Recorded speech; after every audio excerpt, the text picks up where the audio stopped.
you're planning, which is journeys away from Johannesburg to places that might be a bit more interesting. But before that begins, I have the pleasure of introducing to you today Yasmin Sooka, who is arguably one of South Africa's exports at the moment, if I might call it that way, in the discussions about issues of accountability, both internationally and locally also, because I think the topic today, did the Truth and Reconciliation Commission address the legacy of apartheid, or is there still unfinished business, is as relevant today as when you first wrote the chapter for the Commission for, no, the Committee for, I guess, CSVR, the NGO, in which you were reporting 5 years after the Commission had finished its work. And essentially you said at that point, no, not quite. But before we actually introduce the topic, let me introduce Yasmin Sooka to you. She is currently the director of the Foundation for Human Rights in South Africa. But I think she really cut her teeth as an activist lawyer. Something that's not spoken about too much these days, because she has this international prominence. In the days of apartheid, it were lawyers like Yasmin who took on cases that were hopeless in many ways, that no good lawyer probably would take, but which were filled with all the anguishes of the apartheid law on individuals whose rights were being trampled upon. So I think I must take the opportunity to thank you for that kind of service, although your international reputation today has quite overshadowed that.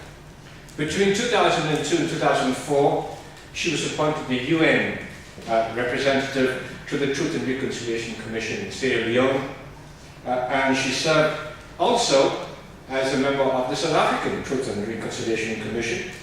And as a result of that, I think, and her courage in the whole process, she was able to make the international impact together with her commissioners that suggested very clearly to the world that there was an alternative way to deal with the atrocities of the past. But she will talk much more about that today. But she was also responsible for writing the final report and dealing with the final bits that needed to be attended to. Since then, she has been appointed as part of the UN panel of experts to the current UN Secretary General on issues of accountability internationally. And my own perspective on this is when I try to recall that my former director, Professor Shavers, and Ms. Sooka worked together on the UN Tribunal for Sierra Leone. And in one of the addresses that he gave us in Galway, he said it was quite amazing what all the people who testified before the commissions, the Truth and Reconciliation Commission, when asked for reparations. And this was mirrored also in South Africa. What did you want for reparations? And very many of them, both in Sierra Leone and South Africa, said, well, we want things such as education for our children. We'd like food. We'd like water. Maybe some shelter. All economic, social, and cultural rights. Not too many of the Truth and Reconciliation Commissions around the world have people saying, we want civil and political rights, or classical human rights as they're called. The question to ask then, maybe all of the issues around reconciliation do center around the freedom from want. That the fights and the struggles that very many people encounter are about what Roosevelt's four freedoms were about. The freedom from want. But perhaps those struggles are not over yet. And we look sometimes to the institutions that inspired our reconciliation, sometimes called a miracle. And I think that's a euphemism of sorts. I think, quite frankly, we haven't reached the stages that we thought we would reach, although we are now talking of second transition in government, because we don't know what the first transition was. But to answer all of these difficult questions, I think I'm pleased to call upon Yasmin Sooka, one of the world's leading experts in Truth and Reconciliation Commissions.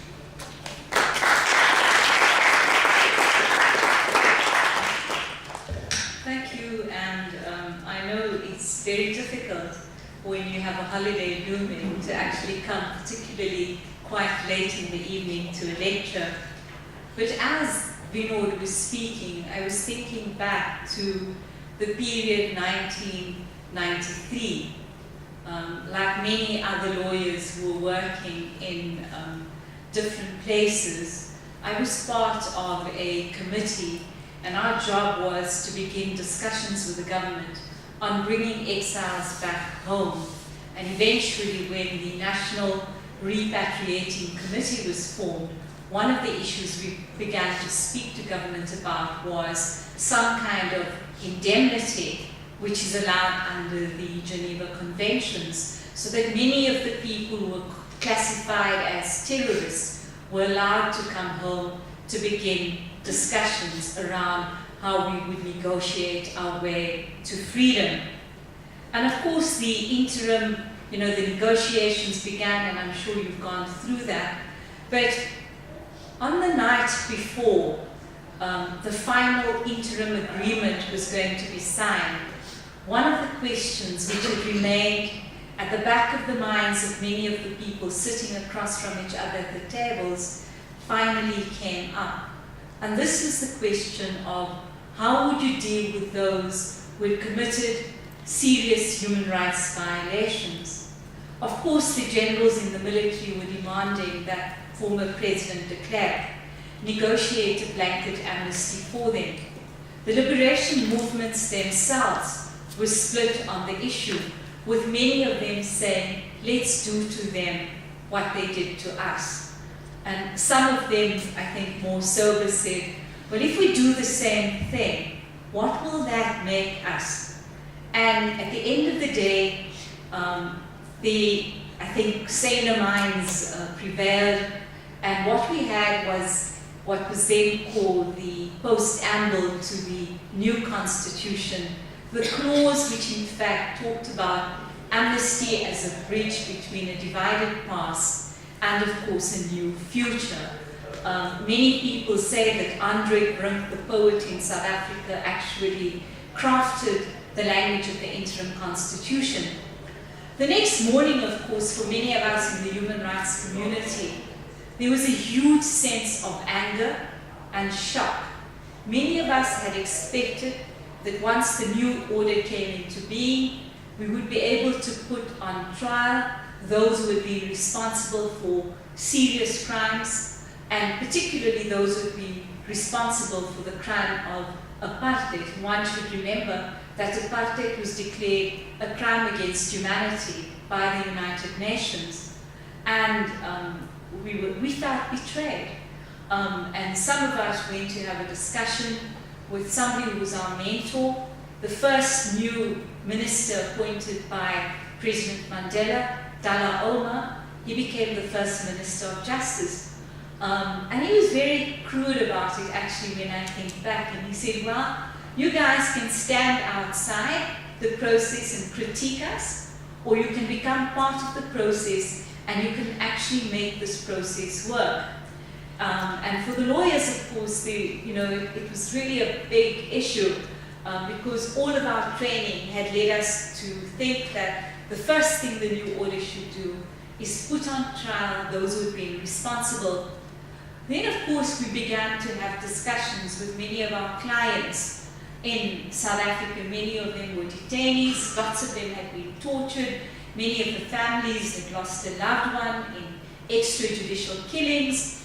And we were surprised because many of the people we spoke to, the victims, I think they were so impressed by the stance of President Mandela when he came out of jail that they said, if that's something that he's proposing, then we're happy to go along with it too. And so then there were a few of us who began to be part of a working group, including Advocate Bezos, and we began to discuss with the state lawyers. And of course, we formed a coalition of around 50 NGOs in the human rights sector to begin to put input into the amnesty clause. At that point, I think Professor Carl Norgaard, who had been responsible for drafting the extradition law in Namibia for SWAPO, he was part of our discussions, and we then began to craft criteria for the amnesty law. And that is how we began to develop the law around the Truth and Reconciliation Commission. It took something like 18 months before this law was passed in our country. At one point, the former state managed to insert into the draft law secrecy clauses, and we were able to mobilize civil society, demand second rounds of hearings in Parliament, and as a result of that, that clause was removed, and of course, all of the proceedings of the Truth Commission then, of course, had to happen in public. The Truth Commission then, of course, began its work, but what I want to do today is firstly just to go through, I think, some of the theory on which all of this is built. Then I'll talk a little bit about the achievements of the Truth Commission, and then, of course, the stuff that many of us have been dealing with for the last 10 years, what I call the unfinished business and the struggle in South Africa to combat impunity, something which I think our government keeps falling into. I'm going to try and maneuver this, your very modern technology. Truth commissions across the world are based really on the concept of the right to know. Now, the right to know is a legal concept which is, it originated in the Latin American experiences of dealing with enforced disappearances. And what it encompasses is, there are two components to the right. At an individual level, it is the right of the individual or their families to know the fate and whereabouts of loved ones who have disappeared, or who have been tortured, or who have been killed. But at another level, it is the right of a society to know why it is that these kind of conflicts broke out, why the violations in fact happened, who was responsible at a systemic level, and of course to understand and clarify the historical circumstances to what gave rise to the conflict. Now, of course, as I said, that originated in the Latin American experience, and what you see over there is a picture of one of the members of the Madre de Plaza de Mayo, one of the first human rights groups, grandmothers now, but who in fact have still been searching for their loved ones. And of course, in Argentina today, the Argentinian government has passed two laws. The one is a law which in fact ensures that the DNA samples of people can be collected, can be kept in a DNA bank, and in fact it tracks down the children who were abducted. They are compelled to give their DNA, and in fact as a result of that, grandmothers have been reunited with the abducted grandchildren that disappeared during the 1980s. And 2 weeks ago, one of the former heads of the military, Jorge Videla, was in fact convicted for, in fact, the enforced disappearances of more than 100,000 people in Argentina. The right to know, as I said, is made up of two components. The collective dimension of this is, of course, an obligation on the state to remember the past and to avoid negation or revisionism, and of course to make sure that they put in place steps to ensure that we are able to clarify history. Now, one of the most important mechanisms for doing this is, of course, a truth commission, but there are other ways too: mapping, memorialization, etc. Why is the right to know important? The question of accountability, the fact that we cannot build a future unless we confront impunity, and if we do these two things well, then of course we are able to restore the rule of law in our society. You can look this up yourself, but the work here emanated from Louis Joinet, a French lawyer who was appointed by the Commission on Human Rights in 1977, And as a result of his work, we have the Principles to Combat Impunity, which were then updated by the independent expert Diane Orenvlicher. And of course, this document represents what is a normative framework in law to deal with the past, because it is one of the few pieces of work that has been accepted by the General Assembly, and in fact would probably be considered binding on all states. That's the UN resolution, which you can look at. In terms of why is the right to the truth important? Psychologists believe that when individual victims and their families are able to enjoy the truth, that this aids the healing process. It offers a sense of closure. The recognition of their suffering at a public level begins the process of restoring dignity. And of course, most importantly, it is a safeguard against impunity. As an extension of the right to the truth, the UN has expanded this to include access to the archives. And of course, the first things many truth commissions should do when they begin this work is to first seize whatever archival material there is.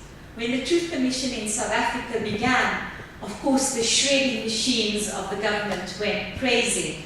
And so one of the first acts of the newly formed Truth Commission and Lawyers for Human Rights was to bring an application in the court to stop the shredding of documents, because we recognized that those archives would in fact become crucial.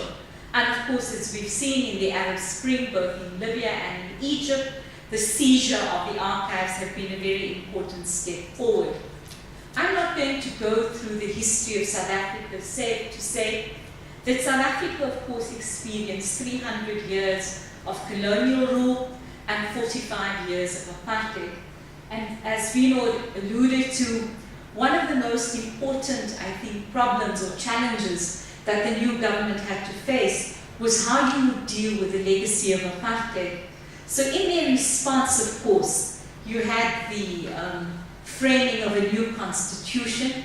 And of course, South Africa is one of the first countries in the world where socio-economic rights is recognized in the constitution.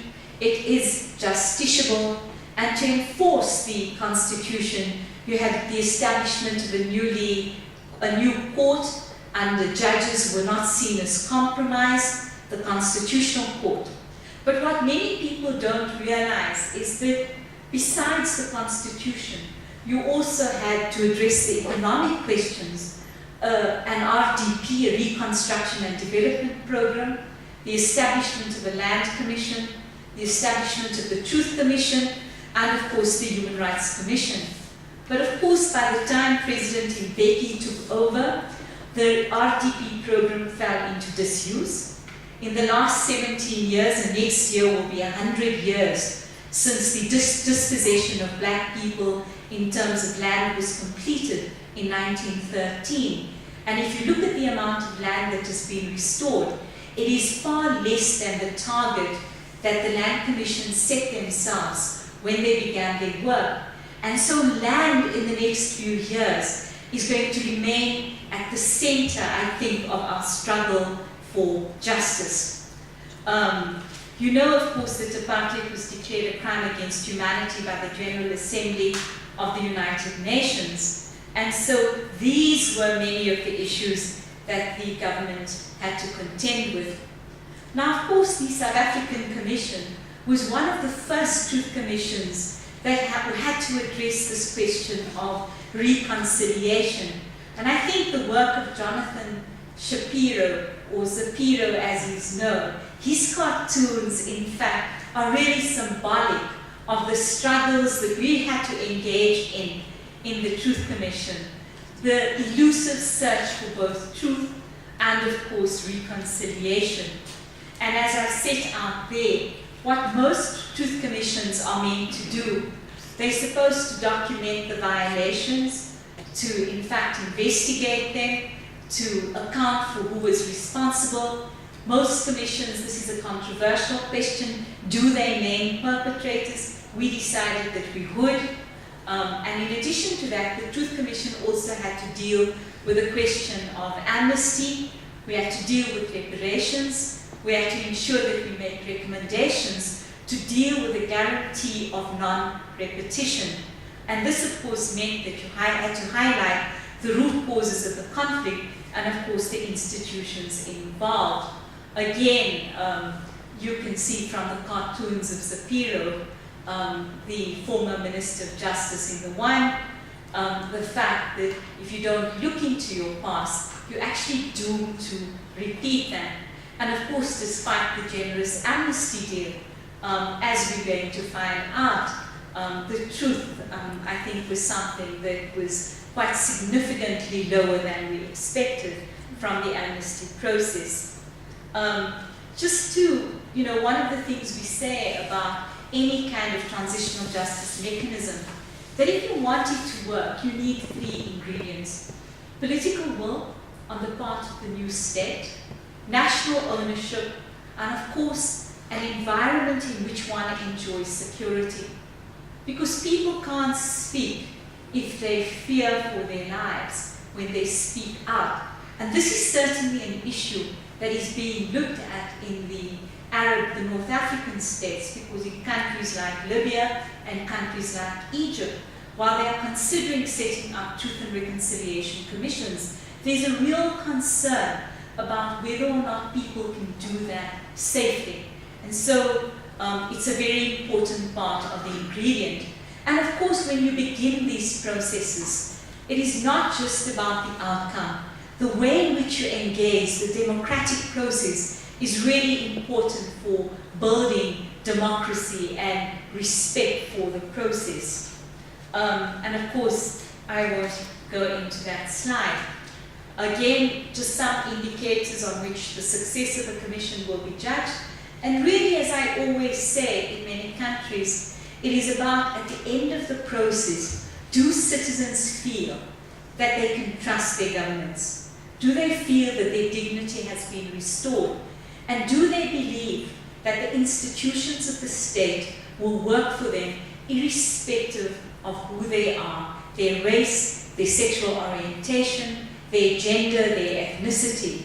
And of course, in South Africa, we have to ask the question, if we can still have an incident like Marikani happening, what does that mean for the foundational premise that we have built in South Africa?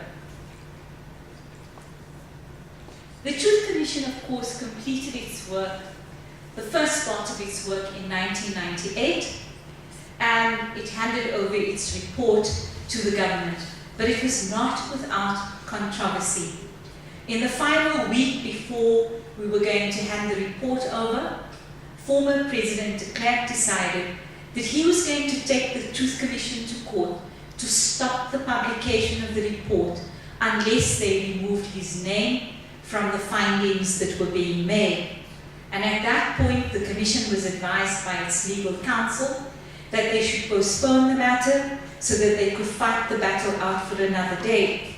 And so symbolically, the Commission blacked out the finding against his name. Little did it know that 2 days later, on the eve of the publication of the report, that the African National Congress would take it to court as well. As all of us were traveling to Pretoria for the handing over the report, the ANC served papers on the Truth Commission to stop the publication of the report. And so the next morning, when the reporters were going to be sequestered with the report, in fact, the matter was being heard in the Cape Town High Court at the time. And the question that many reporters were asking South Africa is, what is in the report that both de Klerk and the African National Congress don't want South Africans to know about? And of course, in the report, what we had intended to say was that, in fact, President de Klerk, from the time he had taken over, he had been a key member of cabinet, he had been a member of the State Security Council, and in fact, he had knowledge of the fact that after 1980, the South African state had become a criminal state. They had begun to establish death squads, and they targeted anybody that they perceived to be an opponent of the state.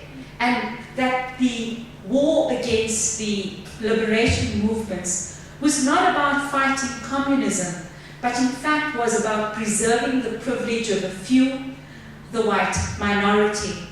In the case of the liberation movements and the African National Congress, we acknowledged that the war that they had been conducted was a just war. But we indicated in our report that the means that they had engaged in at some points had in fact violated the Geneva Conventions, and that they too had committed, in some instances, crimes against humanity. And quite frankly, we did not say anything that the African National Congress did not say themselves to us, but the ANC believed that in fact the Truth Commission had criminalized the struggle, which is why when the Amnesty Committee completed its work and we handed over our final set of reports in 2003, there's a special chapter that we wrote in the book on command responsibility, and of course the distinction between a just war and the means that are used to prosecute that war. Now, of course, in the years since then, if you look at the war on terror, in many ways this has really complicated the whole field of international humanitarian law. And in fact, the way in which I think the war on terror has created new problems, I think this really creates challenges for those who are working in conflict areas. And you see that in Syria today, as you have 4 different wars being fought out in Syria today. And I think there's a really big question on how you bring an end to that. I was talking to Vinod before, we started the lecture, and I was saying to him that we should never underestimate how for ordinary people it is important to see those who are at the head of government held accountable. And I remember traveling to George when former President P.W. Botha was in fact indicted and brought before a black magistrate in the small town of George. And people were not worried about what he was going to say, but people traveled from all over the country just to come and see the sight of this man who would be responsible for terror and oppression, having to face a black magistrate and having to answer, in fact, for what he had done. At the end of the day, P.W. Botha refused to, in fact, collaborate with the Commission, and the Commission asked the Attorney General at the time to charge him with crime in Europe. But for many people, in the end, the verdict or the judgment didn't matter, but it was merely having to look at him there and see him having to be held accountable that brought the message home that today you can be powerful and in fact you can conduct criminal activities, but tomorrow you may have to answer. And this is certainly true if you look at the Arab Spring, as you see the trial of Hosni Mubarak, the fact that Saif al-Islam is sitting in a jail in Zoltan, and of course that the extradition of Ben Ali is being sought by the Tunisians. But of course, in South Africa, in terms of did we deal with all of the issues that we should have? And one of the critiques of the South African Commission, and one that was fought out prettily within the Commission, was this question of socioeconomic rights and in fact the structural causes of violence. If you look at the mandate of the Truth Commission, to a large extent, in fact, it was influenced by the Latin American experience of, military dictatorships transitioning to civilian rule. And so in Latin America, there was an extraordinary focus on civil and political violations. So torture, extrajudicial killings, enforced disappearances were really the order of the day. And in South Africa, that of course was the main mandate the Commission had to look at. But in South Africa, some of us argued, and in fact, Professor Neville Alexander, who just died in this week, he made representations to the Commission that if the Commission really wanted to understand this question of structural violence, it should look at the structural impact of the policies of apartheid. What did land dispossession mean? What did it mean when people were removed to the black spots, and in fact to the former homelands. What did it mean when the government invested so poorly in black education? What did job reservation mean for South Africa? And in my view, if the Commission had focused on those issues, we would have had a better sense of reparation. We would have looked at the collective question that the beneficiaries of apartheid have to answer today. In fact, what we did was we individualized these crimes, and in fact we arrived at what in my view is a partial truth. We looked at the trigger pullers, we looked at the torturers, but we didn't look at the systemic policies of apartheid. And this is what haunts South Africa today.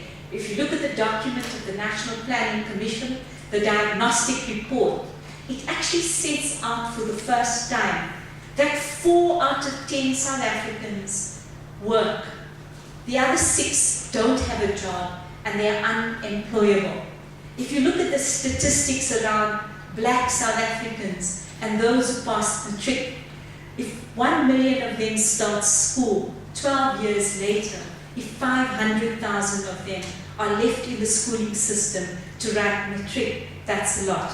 And if you actually take those figures and you look at how many black students make it to university, how many finish with a master's, how many finish with a PhD, this is where you can measure the extent of the deprivation of apartheid in South Africa. And of course, if you look at the economic crimes, you look at questions of odious debt, then you begin to unravel that this is one of the greatest weaknesses of the South African Commission. In terms of the things that did happen, the state accepted the recommendation that in fact the search for the disappeared should continue. And in fact, one of the most successful units has been the work of the disappearance unit. 2 weeks ago, the disappearance unit located 2 bodies related to the case against the former Mrs. Mandela, the abduction by the Mandela Football Club. And forensic work on these 2 bodies is continuing as we speak. And in the last 5 years, their work has really, in fact, confirmed that truth-seeking, bringing and restoring dignity to families has been an incredible one. Of course, the government continues to lapse into impunity. The government is trying to use the pardons process to provide further amnesties, and I'm going to deal with that. Reparations remains a problem. In terms of, one of the sections in the Truth Commission Act was if you had not applied for amnesty, or if you had been refused amnesty, then of course you would be prosecuted. So many years down the line, there have been no prosecutions. And in fact, it was only the 2 prosecutions during the life of the Commission, the prosecution of Eugene de Kock, which succeeded in a conviction, and of course the failed prosecution of the former Minister of Defense, Magnus Malan, which was unsuccessful, and you've had the plea bargain of Wouter Bassan, but you've not really had successful prosecutions. And of course, the victims of apartheid took their case to the United States under the Alien Torts Claim Law and are still, in fact, waiting for the Third Circuit Court to provide a verdict. And of course, the quest for prosecutions is still going on. Now, at the time when the Truth Commission made its policy, one of the recommendations we made is that the government should, in fact, make both a cash payment, provide access to services, and in addition to that, they should look at symbolic reparations and, in fact, deal with all the other elements. The government, of course, chose to pay one lump sum of 30,000 to victims, and they confined the reparations payment to only those victims who had come before the Commission. And of course, the way in which the government did it, because of their own anger with the Commission, is something that many victims feel really damaged the process, with many of them saying, these are our rights, but the government treated us as if we are begging to be paid. The slide there shows you that in terms of satisfaction, you've had some symbolic issues recognized. You've had a change in names. You've had a museum. You have the Apartheid Museum. You have the museum in Pretoria. But in terms of rehabilitation, to date nothing has happened. In terms of the guarantee of non-repetition, restitution and compensation, these were done very, very badly. If you look at the 30,000 Rand payout, it was well below the amount that was recommended. And of course, Kulamani members who were not TRC beneficiaries are still fighting to be recognized as victims of the Truth Commission process. And this remains an ongoing battle with the government. This year, the government passed regulations to provide a very narrow, limited access to services, both in terms of education and health benefits. And Kulamani are at the point where they may bring an action against the state to expand that, and certainly to expand the closed list. But what it means is that 19 years after the transition, the victims are still waiting to experience justice. You know, what Kulamani is also arguing about is that there's a considerable amount of money in the President's Fund, and what would be very useful is firstly to look at a museum which deals with recognition, secondly to provide for psychosocial services, and thirdly to create a microfinancing fund where victims in fact can access funding. Then of course, going to the question of pardons. In 2007, the President established a special pardons process, and he said that this was necessary to complete the unfinished business. And so he established a reference group that was made up of all the different representatives of the political parties, but what he didn't do was include victims or the human rights community. And so we went up to Parliament to discuss it with the chair of the portfolio committee at the time, Dr. Tertius Dalport. The reference group, however, continued, without taking account of the participation of victims. And so in 2009, we approached the court and we obtained an interdict against the government and stopped them from granting such political parties. And of course, when the matter went to the Constitutional Court, the court in fact ruled that the victims had a right to be heard in the process. Now, of course, this is an ongoing matter.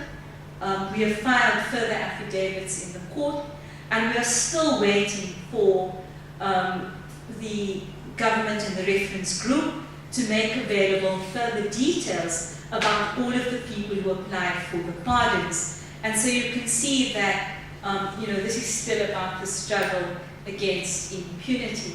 Again, to some cartoons which really symbolize the battle in South Africa for the truth, and of course the fight against impunity.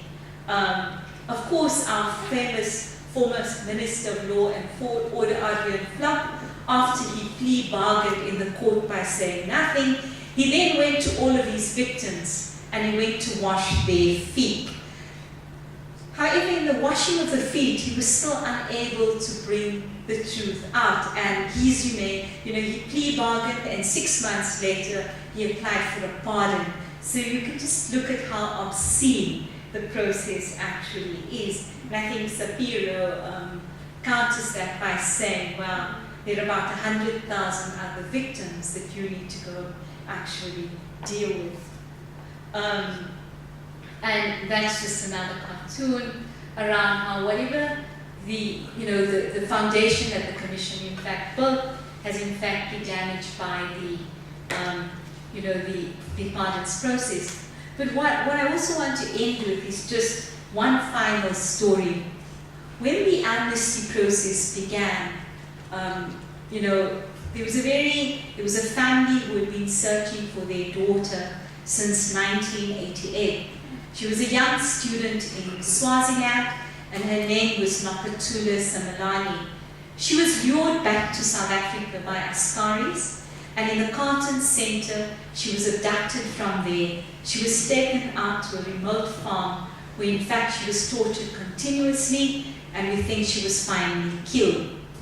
When the amnesty process began, we had applications from 9 security branch members, what is known as one of the most infamous units, the Soweto unit, and with the head of that unit and 9 other members, including Askaris, all applying for amnesty.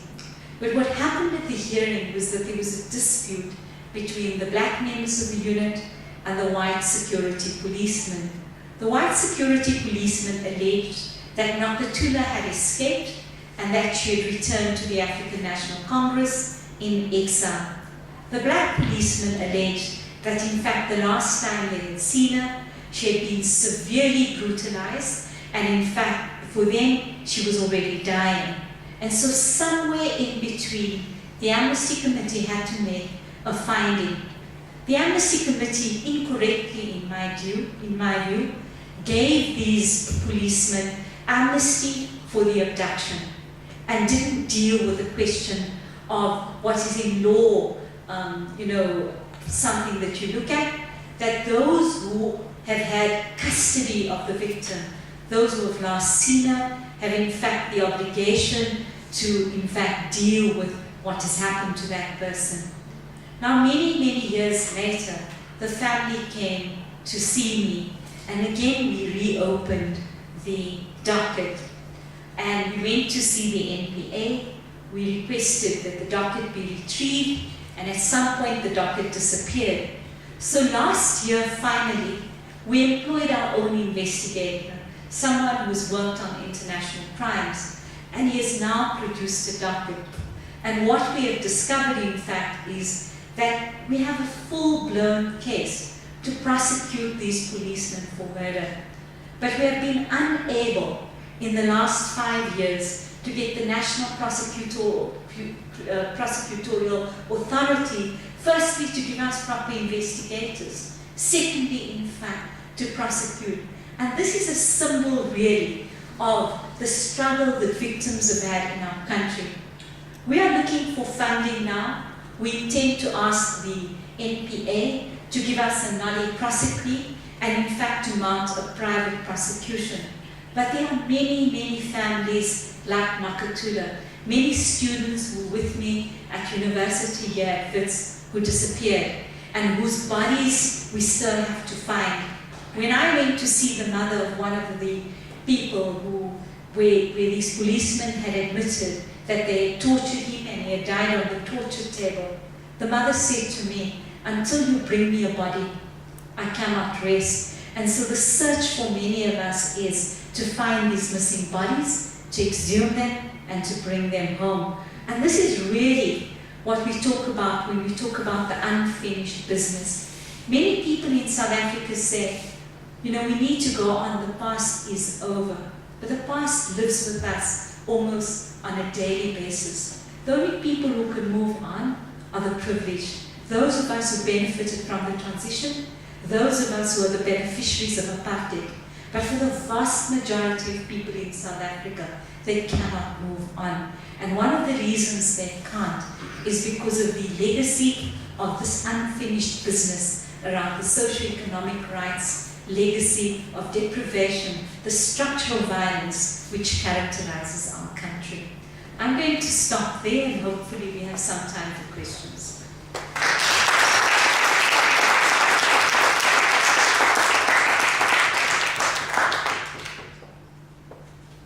Thank you very much, Yasmin, for this very authoritative and scholarly approach to the whole issue of reconciliation. You've given us already a foundation for our understanding of this process, which in South Africa unfolded almost organically, as you explained historically. And you started out with the notions of the right to know, but I think the central issues that we have to talk about is this notion of impunity.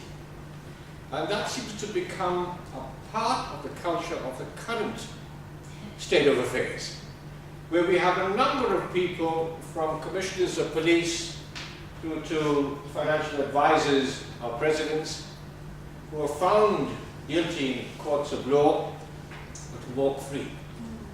We have miners who ask for a living wage, but they are met by gunfire. You mentioned the Marikana. In many ways, it seems as if we have just simply changed the color of the oppressor. You simply change the government from one that it looks more friendly to us, but which is actually imitating very many of the kinds of grotesque acts of forgetting their responsibility. More so, if one watched the parliamentary debates on accountability on this matter, on the Marikana, it is atrocious. The arrogance of government would ask a member of parliament to shut up, for example, and not provide a very clear obligation of the state to explain. My personal difficulty with that is that we have created, in very many ways, a kind of democracy that doesn't imitate very many of the early principles that you mentioned. You also said that the ANC accused the TRC in its court application of criminalizing the struggle. I think the struggle has now created more criminals than it ought to have, because the unfinished business that you so eloquently talked about was about social democrats. And that is essentially what people, and that we mentioned as we came down the stairwell of here, has already been put into a kind of euphemism in South Africa, into managerial talk. Economic, social, and cultural rights are called a lack of service delivery. And in that way, we have no rights discussion, but some manager is not very good at his or her job. That is problematic, I think. And I think you put your finger on the fact that the unfinished business is about reconciliation. Some of us were talking, well, 15 years ago, about a ministry for reconciliation, if you recall. That this was going to be decades-long work. Perhaps that Ministry of Reconciliation could have attended to some of these things in a much more realistic way. That's my observation of what you have to say, but I think there's an audience out there that have been listening to you in very rapt attention and might want to ask you a few questions. Yes, thank you. I suppose, it's a comment and a question. A couple of months ago, I went on a organized visit, a South African history tour, and one of the places that we were taken to was Vlakplaas, which is obviously not open to the public, but the person taking us had some access through he knew the family that were living there. And what struck me was how normal the place was, in the sense that nothing has changed. The building, apart from a couple of small buildings that have been knocked down since the 80s, the structure remains the same. Eugene de Kock's office that he built the bomb for Bheki Mlangeni is still there. There's even still hooks in the wall that were used for torture. There's the Braai place there that was... It shocked me that it's just been left. It's not a memorial site. It's not a site for anything. There's a family living there, putting up crosses, trying to ward off evil spirits. And I found it just staggering that it was almost symbolic of a part of our history that we're trying to ignore, but we can't, because it's bubbling up under the surface in various forms. And what you said also shocked me, that there's only 3 prosecutions, and that death squad, and I've been reading Jacques Poe's book about the death squads, and the fact that only Eugene de Kock is behind bars of this appalling group of people, black and white, again is staggering. I suppose my question, within that, a comment from you, but also what I get the sense that the TRC, in a way, exonerated a lot of people from interrogating their own systems of belief and complicity in apartheid. And I refer particularly to whites. The fact that if I look at my parents' generation and part of those slightly older than me, Mandela's forgiveness, Tutu's forgiveness, and the ability that they had to forgive exonerated people from even asking themselves whether they were ever wrong. And now you find whites saying, it's been 18 years, let's get over it, which is, again, outrageous. But I almost get a sense that they were allowed to do that because they were given this blanket forgiveness, and I find that problematic as well. Should I take it? I have a couple of comments and then a question. One is with respect to your comment about a culture of impunity. I'm a former South African and I lived here for 27 years. I now live in the United States, and I would say that there's a culture of impunity there in the government. It takes a slightly different form, but there are people, for example, in Wall Street and in government that are literally getting away with the most incredible kinds of crimes. Maybe we call them white-collar crimes, maybe there are no deaths involved, there certainly are socioeconomic victims involved. And I think that this culture of impunity is something that is coursing through the entire world right now when we look at government behavior, because there is definitely a lack of transparency. Not to say that that in any way ameliorates or excuses what's going on in South Africa. That's my one comment. My other comment is that at the Origin Center there is currently an art exhibition of 48 artworks entitled A Just Society. It's on until the end of September. It's 48 artworks that look at the impact of the Truth and Reconciliation Commission and the impacts of apartheid. I happen to be the artist. I'm not trying to promote my own work, but I think it does tie in very, very well with this. And there is a book that I wrote called A Just Society, which actually covers, in part, several of the issues that you raised in your presentation.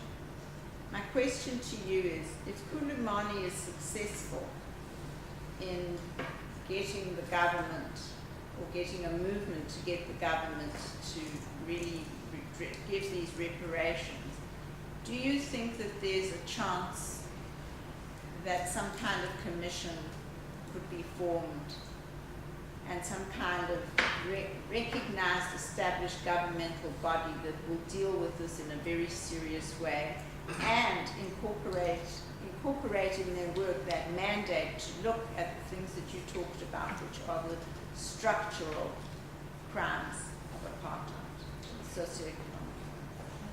That's my question. Yeah.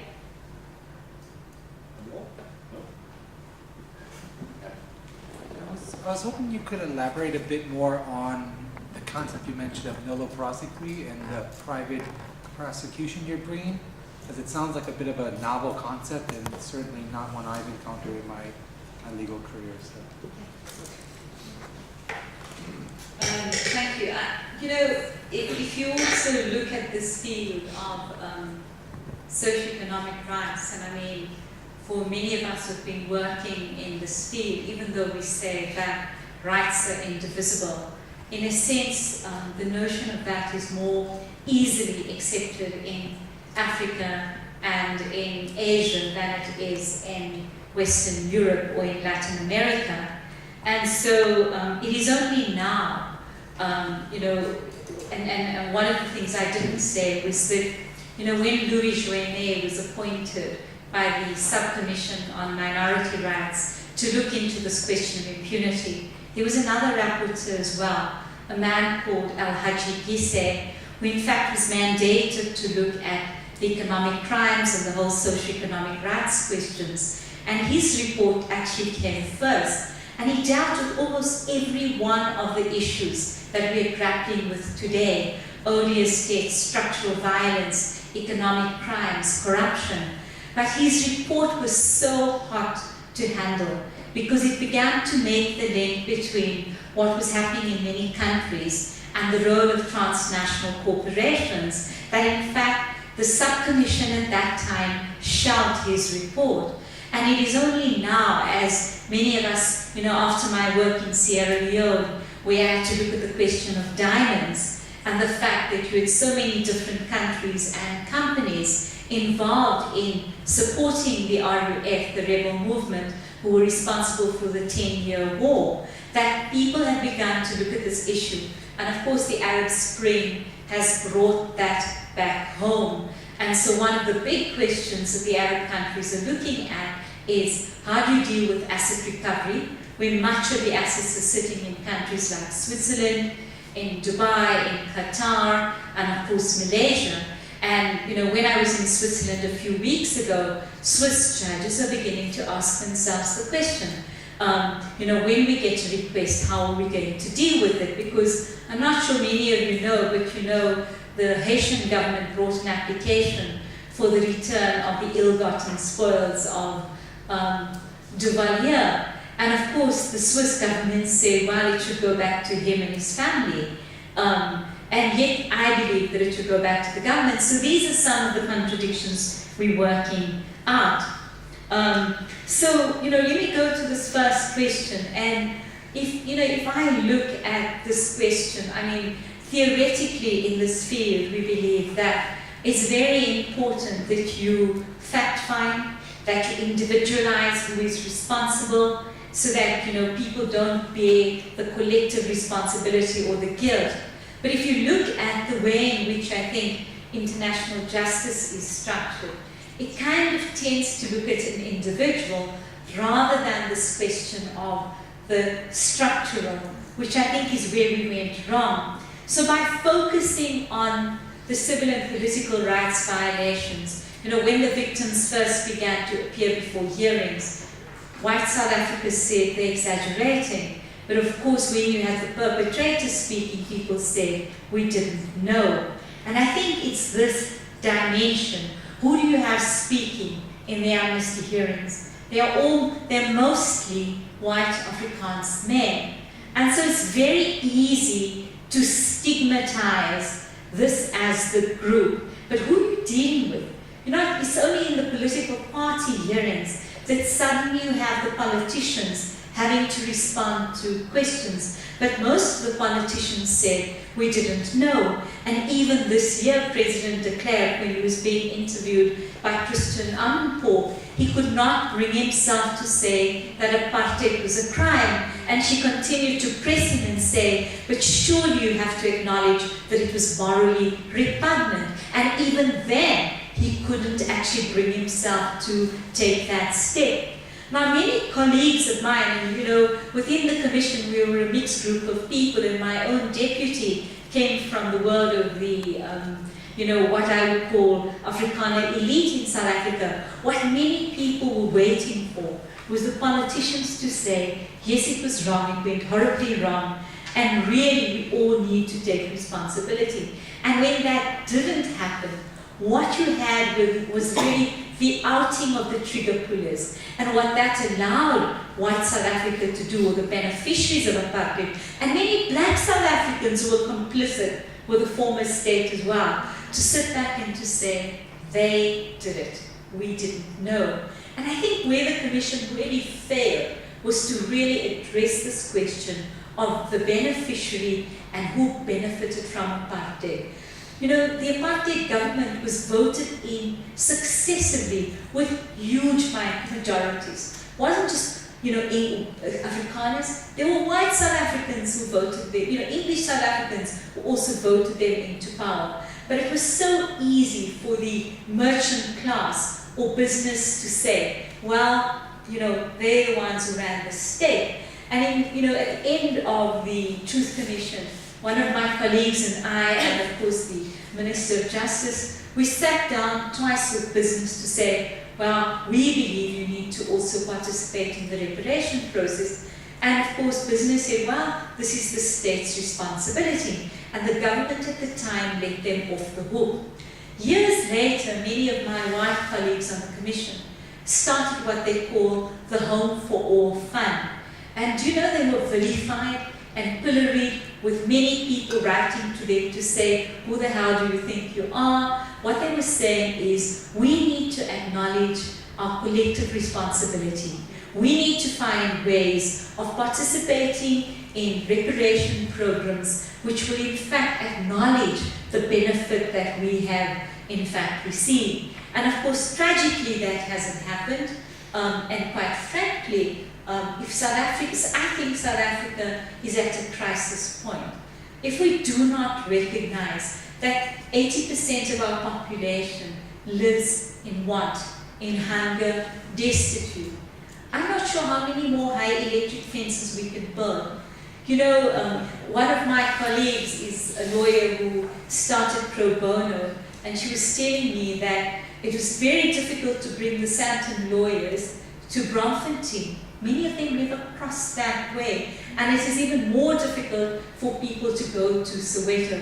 And I said to her, well, actually, it is not just our white colleagues. Many of our black comrades have forgotten what it is like to live in an informal settlement, and in fact in a township, and many people don't go home from Sandton or from the very nice posh suburbs they live in. And if we want to be real about changing South Africa, then that is the challenge, to put ourselves in the feet of the people, the shoes of the people who actually live every day. I don't know why we have not yet had our own Arab Spring.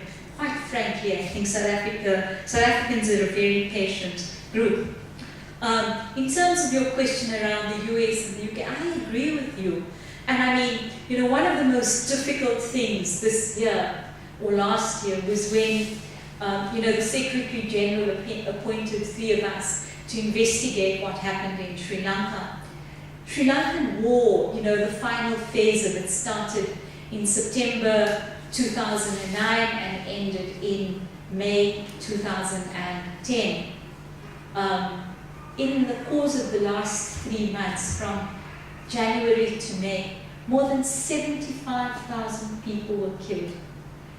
And the UN and international community willingly agreed with the Sri Lankan government's request to leave the conflict area. And if you look at the pictures of ordinary civilians who were treated as combatants, who were shot in the back, who were starved to death, one of the questions I ask is, how could it happen? And I think as we are watching what is happening in Syria today, we can also ask the question, why is the world allowing that to happen? Why is the world allowing that to happen? And quite frankly, we have to look at the United States and their war on terror policy. The Sri Lankan government, when we tried to push a resolution in the Human Rights Council this year, said, we have been fighting an asymmetrical conflict. And in an asymmetrical conflict, the Geneva Conventions don't apply. Now this is of course exactly the argument that is being advanced by the United States government under George Bush and of course now under President Barack Obama. When Obama was still campaigning for presidency, at that point there were already discussions around setting up a Truth Commission in America. Today many of my colleagues who work at the Center for Constitutional Law argue that when they go to these trials, exactly the same arguments are being used by the Obama government. And I think many of us know that many of the lawyers who were appointed have argued about the fact that they are not even allowed to interview their clients in private. So I think that if you look at the mockery of the Security Council, if you look at the Human Rights Council, I mean, at the end of the day, it's about politics. And really, civil society needs to hold their governments accountable. You asked the question about Kulamani. Between 2003, when we handed in the report, and 2007, there were 2 of us, a colleague and myself, who alone worked with Kulamani on these issues. We could not get support from the human rights community. It was only around 2009 that we began to build a coalition, and today you have a vibrant coalition of at least 6 human rights organizations who are willing to take these cases to court. But at the same time, if we want to succeed, we need to build a broader base of South Africans who see these issues as part of a social justice agenda. In terms of a non-prosequi, there's a very famous example in Cape Town of the Trojan horse case, where the state refused to prosecute, and then the community brought their own private prosecution and were fairly successful. What we are asking, every time on the Simelane case, whenever we have been assigned a policeman, it has usually been a sweeper, and that is why we've in fact had to go outside and in fact appoint our own investigator. The next step, of course, is to get the NPA to agree that they will issue a formal note that they will not prosecute, and that will hopefully allow us then to bring our own private prosecution. Big stumbling blocks within, I think, 15 days. of you mounting the case, you have to file security. And because this case will be against a number of the generals who are very well organized, we suspect that there will be a hefty amount of security that they will ask for to be filed. So these are some, what you have really is it makes it very, very difficult for ordinary citizens to bring their cases to the courts. And of course we see that with normal legal cases as well. Let's give somebody else a chance. I'll come back to you shortly. There's no one else asking questions. Sure. Thank you for your presentation. I think your argument and critique the Truth and Reconciliation Commission it was very clear. But what I would want to know is the civil society going to win this war, or we're just mere? It's a situation of pointing out what should have been done and what should be done in the future. And is the future bright for us? Thank you. You will take the second question? Would you like to answer? Oh, yes. You mentioned in your response to the questions and comments that in South Africa, when certain Afrikaners or the special branch, etc., always referred to somebody else. It was the other. And I just wanted to point out, for example, in France now today, you are seeing around Paris more and more signs that acknowledge that Jewish children were taken away to the extermination camps. And it was with the collaboration, the plaque state with the collaboration of the Vichy government, never the French government. And it is the same with Nazi Germany.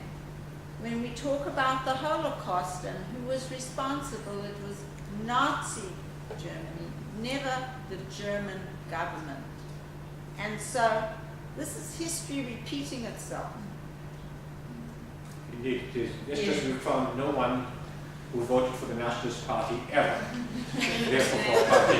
Just the next day after 1994. Yes. After the elections. Now this is an Point taken. international mindset. People to avoid responsibility.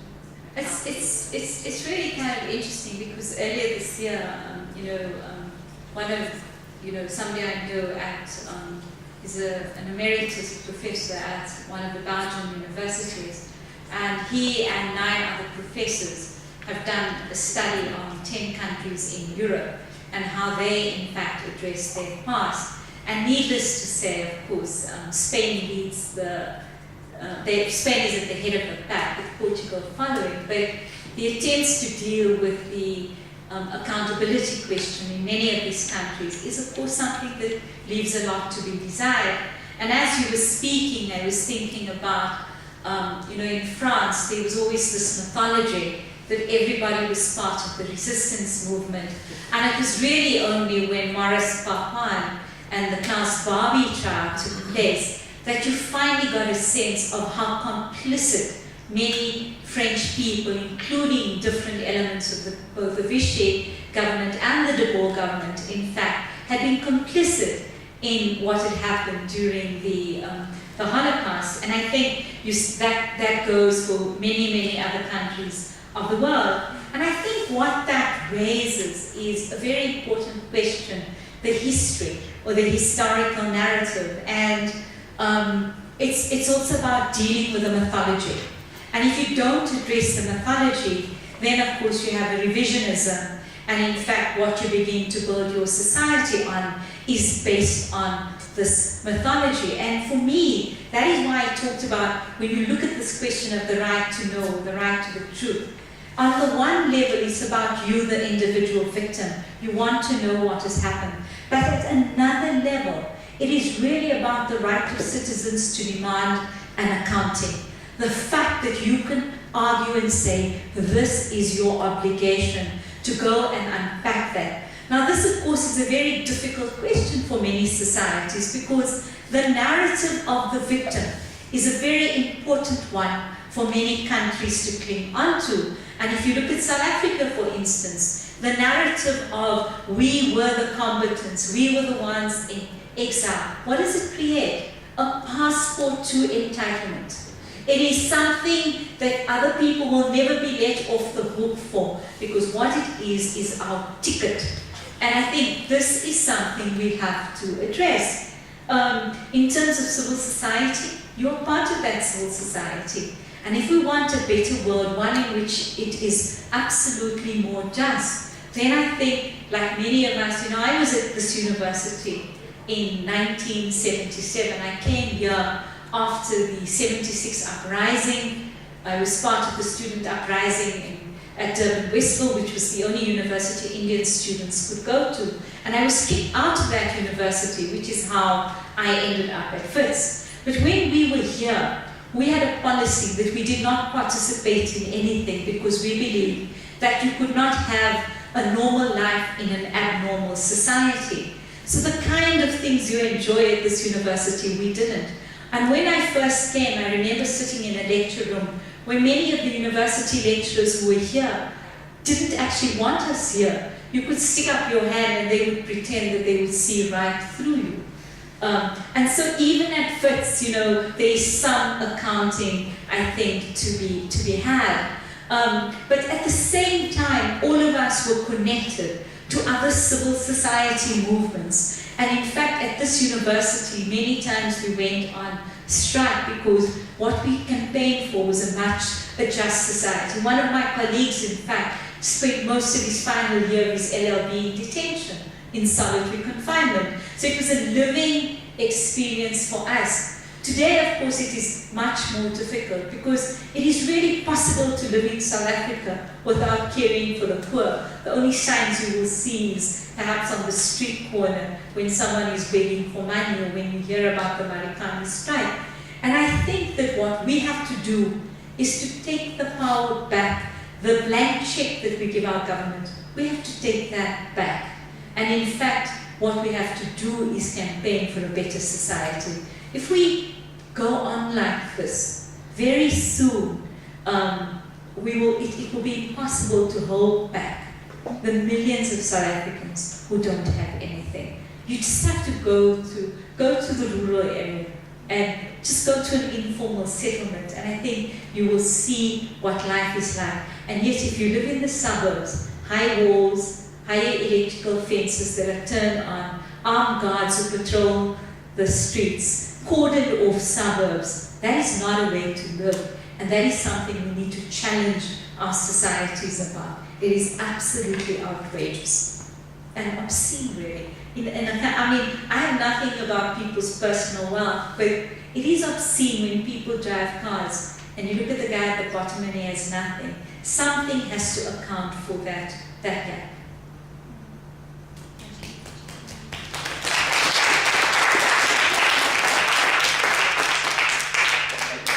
We'll offer just one more round of questions. Ms. Sooka, can I just change the setting a bit? Yeah. I was thinking about, we've been talking about serious human rights abuses, and I've been thinking some of them are not as spectacular or as visible as what we've been talking about. Why I'm changing the scenario a bit, I'm thinking about Zimbabwe. There were people who lost their pensions. So you work for 45 years, then suddenly it's time to retire. But you can't even live for 2 months on your pension. So we're talking about millions and millions of people. So my question to you is, assuming we're the Truth and Reconciliation Commission in Zimbabwe, wouldn't the issue of pensions, these disappeared pensions, be one of the key things that we should address? Any other question? Today we're actually talking about the Reconciliation Commission action. Our lecturer said something very interesting. Your bill was passed. If the national community was going to pressure you to natural expert, right, or the leaders of the traffic to prosecute me going to, and actually say, no, I was never going to do that. And I don't know his motives, but what I want to get at is that I just want to know the kind of justice that you're looking for and what the TRC was looking for. Because I have a concern in using retributive justice when you're trying to create a kind of, I don't know, rainbow nation or this non-racial society. South Africa used kind of a retributive when those leaders were really prosecuted and punished in jail. Was it really conducive to the kind of vision that the politicians there, especially? Okay, let me start with the Zimbabwe question. I was in Zimbabwe, I think about 3 times last year when the government began introducing this healing organ. I think that this question of, a loss of deprivation, the pensions, is a huge issue, and certainly if the Truth Commission was set up, they would really need to look at this issue, and this is of course one of the economic issues which I think Truth Commission should look at. I'll give you an example, if you haven't seen it, but Angelina Jolie's film, which of course is fiction, but is one which really brings home In the Land of Milk and Honey. It was playing last week at the Nouveau Cinema in Rosebank. But it gives you a sense of how today you can be a citizen and tomorrow you can be absolutely homeless, displaced, left with nothing. And in fact, if you talk to many of the families, particularly women in the Balkans, what I think they experienced most was this complete sense of not just identity, but also the loss of everything. Many of them were very wealthy, but they had to flee. And in fact, if you look at the Dayton settlement, all it did was create, new enclaves, and people really lost out on everything. In Tunisia, for instance, and certainly in Libya as well, the government, of course, imprisoned a number of people as political prisoners, but they didn't only stop there. What they also removed from people were pensions. The families lost out. The families themselves went onto lists and could not access employment. So one of the first laws that the Tunisian government published actually was a law that would in fact restore to these people all the things that they lost. So I think it's a very, very important issue and really hits home at how I have many friends from Latin America who argue that what a Truth Commission should do is only look at the most serious crimes, and they classify that as your traditional ones, torture, the extrajudicial killings, enforced disappearances. And what many of us argue is, if you go back, and I'm trying to think of who the person was who talked about structural violence. What is worse? When you slowly die because of things that have been taken away from you, because of poverty, because you can't put food in your mouths. And I think for many countries in Africa, this is a very, very real issue. And all of us know when you need money, when can't you work? It's when you're old. So if you lose that, what you lose is a real sense of stability, security, but also the potential to live properly with dignity. And I think that it's an important aspect. Your question touches on, I think, what remains an enduring debate in our field. And some people talk about the peace versus justice debate. One should also remember that in the South African context, the reason the government could get away with the amnesty deal was because at that time the Rome Statute was not yet in force. And in fact, I think a year before the Rome Statute was finally sort of concluded, there was a conference in Syracuse where the South African amnesty came up. And I think nobody wanted to denude it of any value. And so people said, well, as long as the prosecutor would say that accountability had been dealt with. And of course, if you look at the Truth Commission, it is probably done more successfully than many trials at any kind of the international tribunals. But I think there's a big question, which is, after Sierra Leone, when the Lomé Peace Accord was being signed, the government in Sierra Leone actually offered the rebels in 3 peace agreements an amnesty deal.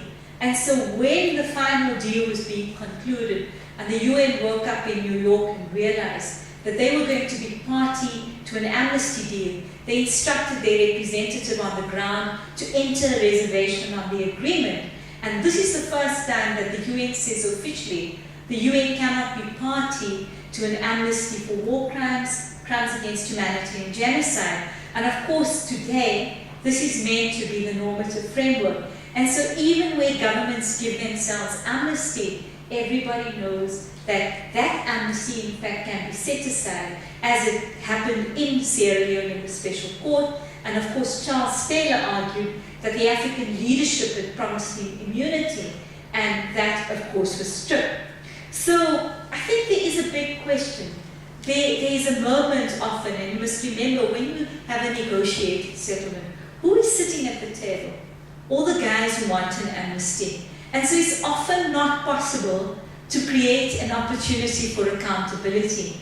But what we have advised many countries to do is to say, what you should always have is that the government is committed in the Constitution to addressing the past through the 4 pillars: the right to the truth, the right to justice, to reparations, and the guarantee of non-repetition. And hopefully at some point, when the country is more stable, you will be able to prosecute. Do I believe that we should extradite? I believe that absolutely. And I think that in our country, because the politicians did not apply, that they should have been put on trial. And of course, you've seen this debate rage furiously in the last few days, because the Archbishop pulled out of the Discovery seminar. Why did he pull out? Because there are many people across the world who said to him, you cannot sit on the same stage and share a platform and give legitimacy to a man who should be tried as a war criminal. And in the case of Tony Blair, we must remember that a commission in London found that at the time he went to war, there was no proof that in fact there were weapons of destruction. And in fact, even today we know, have they found the weapons? No. So, these are very important questions that we have to deal with. I think we'll have to end it there. Thank you very much for another week.